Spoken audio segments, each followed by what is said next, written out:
नमस्कार, स्वागत है आपका। मेरा नाम है विपिन बेबाक। मेरे साथ मेरे सहयोगी सादाब रिजवी। धन्यवाद सर। राष्ट्रीय स्वयंसेवक संघ के प्रमुख मोहन भागवत ने देश के अलग अलग हिस्सों में मंदिर मस्जिद विवाद उठने पर चिंता जाहिर की है और कहा है कि कुछ लोगों को लग रहा है कि वो ऐसे मुद्दे उठाकर हिंदुओं के नेता बन जाएंगे। ये स्वीकार नहीं है। भागवत के इस बयान पर समाजवादी पार्टी की प्रतिक्रिया सामने आई है। सपा ने इसके लिए सीएम योगी आदित्यनाथ को जिम्मेदार बताया है। समाजवादी पार्टी ने अपने आधिकारिक सोशल मीडिया हैंडल पर एक लंबी पोस्ट लिखकर मंदिर मस्जिद विवाद पर प्रतिक्रिया दी है और लिखा है कि भाजपा सीएम योगी के इशारे पर पुलिस प्रशासन मंदिर ढूंढने में जुटा है। मीडिया और प्रशासन बता रहे हैं कि फला जगह इतने साल पुराना मंदिर मिला है और फला जगह इतने साल पुराना मंदिर मिला है। दरअसल मंदिर मिला नहीं है। मंदिर सदैव से वहीं था। न किसी ने कब्जा किया, न किसी ने खंडित किया। ऐसे बहुत से मंदिर हैं जो पूजन के अभाव में खाली हैं और देवता वहां श्रद्धालुओं का इंतजार कर रहे हैं। सपा ने आगे कहा कि 7.5 साल से सीएम योगी सो रहे थे। 7.5 साल से ये मंदिर नहीं मिल रहे थे। इसके पूर्व भी भाजपा की राजनाथ सिंह, कल्याण सिंह, राम प्रकाश गुप्ता के नेतृत्व वाली भाजपा सरकार रही है। तब क्यों नहीं ये मंदिर ढूंढे गए या तब क्यों नहीं मिले? जब बनारस में कॉरिडोर निर्माण के नाम पर सैकड़ों साल पुराने शिव, गणेश, हनुमान मंदिरों पर भाजपा सत्ता ने तुड़वाया, तब ये मीडिया और भक्त कहाँ थे? वाराणसी का मूल स्वरूप ही भाजपा ने बर्बाद कर डाला। धर्म को धंधा बना रहे हैं भाजपाई। मंदिरों और आस्था का कमर्शियलाइजेशन हो रहा है। दरअसल सारा खेल सिर्फ इतना है कि सीएम योगी को 2027 में अपनी सत्ता जाने का आभास हो गया है।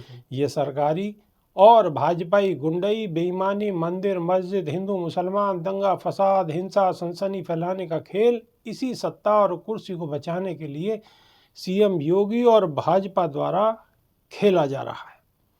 सादाब रिजवी, सपा ने पूरा का पूरा चिट्ठा ही खोल कर रख दिया है। क्या कहेंगे? बिल्कुल पूरा चिट्ठा खोल दिया है और समाजवादी पार्टी के मुखिया अखिलेश यादव ने ये भी निशाना साधा है कि ये जो सरकार है, मोहन भागवत का जो बयान है, वो इस बयान को सार्वजनिक तो दे ही रहे हैं, लेकिन इस बयान को अगर वो अपने योगी आदित्यनाथ जैसे नेताओं को और ऐसे नेताओं को दे तो बहुत ज्यादा अच्छा। अगर सलाह दें, अगर वो सलाह दें तो ज्यादा बेहतर होगा। और मोहन भागवत को चाहिए कि इतने सारे लोग जो कि हिंदुत्व के मुद्दे को लेकर के धार्मिक उन्माद फैला रहे हैं, सांप्रदायिक सौहार्द बिगाड़ रहे हैं, उनको इकट्ठा किया जाए और एक बैठक बुलाई जाए और आरएसएस के जितने लोग हैं उनको इकट्ठा करके उस बैठक में सारे जितने भी हिंदू युवा वाहिनी हो, आरएसएस हो, बजरंग दल हो, चाहे और संगठन हो जो कि सरकार के लिए काम कर रहे हैं। बिल्कुल सादाब रिजवी, यहाँ मैं एक बात और कहना चाहूँगा कि ये बात सार्वजनिक तौर पर कहने की वजह मोहन भागवत अपनी सरकार के लोगों को, अपनी सरकार जहाँ जहाँ इनकी सरकारें, जिस प्रदेश में सरकार है वहाँ के मुख्यमंत्री और ख़ासतौर से उत्तर प्रदेश के मुख्यमंत्री योगी आदित्यनाथ, इनको बुलाएं, नागपुर में बुलाएं और इन्हें कान में बिठा कर अच्छी तरह से समझा दें। तो मेरे ख्याल से सार्वजनिक बयान देने की जरूरत ही नहीं है।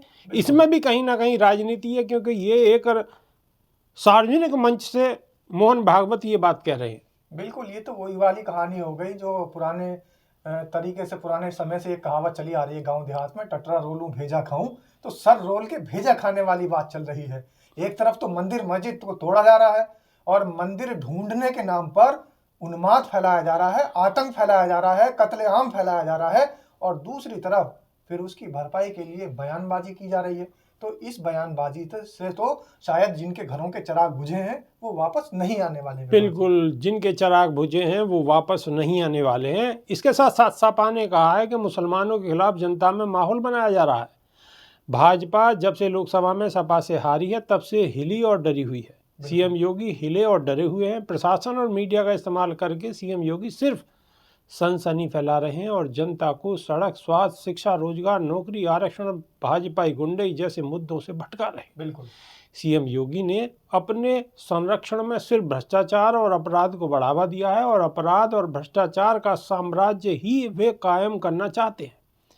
जनता इन बेईमानों, भ्रष्टाचारियों, लुटेरों से सावधान रहे और इनके हिंदू मुस्लिम ट्रैप में फंसे बिना दलित, पिछड़ा, आरक्षण, अधिकार, सड़क, शिक्षा, स्वास्थ्य, नौकरी, रोजगार, व्यापार, महंगाई इत्यादि पर सवाल करे और इन्हें सबक सिखाए। मोहन भागवत जी, आपकी हर नसीहत और बात तब तक बेईमानी है जब तक आप भाजपा सरकार, सीएम योगी के द्वारा किए जा रहे कृत्यों की सार्वजनिक निंदा नहीं करते और उन्हें ऐसा करने से नहीं रोकते।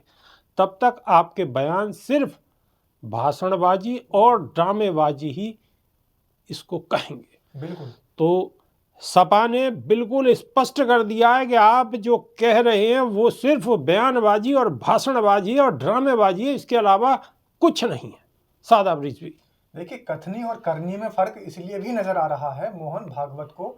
ये जो बयानबाजी उन्होंने दी है तो साफ तौर पर नाम लेना चाहिए था। आखिर ये दंगा किसने भड़काया, किसके प्रदेश में भड़का?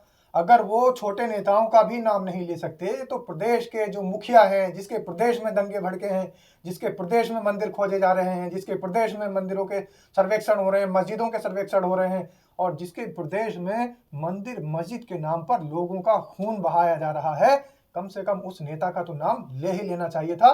और मोहन भागवत अपने गुरुजी की प्रथा को आगे बढ़ा रहे हैं। मैं आपको बता दूं कि 7 सितंबर 1949 को इनके गुरुजी गोलवलकर जी, अंबेडकर जी जब कानून मंत्री थे तब भी आए थे और उन्होंने ये कहा था कि मराठा को लेकर और हिंदुओं को लेकर एक बात पे हम समझौता करना चाहते हैं और आपका साथ देना चाहते हैं। अंबेडकर जी ने इनसे साफ मना कर दिया था कि तुम्हारी कथनी और करनी में फर्क है। तो जब इनके गुरुजी की कथनी करनी में फर्क था तो ये तो फिर भी उनके चेले हैं, उनके शिष्य हैं, तो इनकी भी कथनी करनी में साफ फर्क नजर आ रहा है। और बेबाक जी, जनता भी जानती है और देश भी जानता है कि ये जो कहते हैं वो बिल्कुल भी नहीं करते हैं, बल्कि लोगों को अपनी तरफ आकर्षित करने के लिए सिर्फ ये ड्रामेबाजी कर रहे हैं। लोगों को आकर्षित करने के लिए ये सिर्फ ड्रामेबाजी करते हैं और इनकी कथनी करनी में फर्क है। अभी के लिए सिर्फ इतना ही। बहुत बहुत शुक्रिया, धन्यवाद, नमस्कार। धन्यवाद।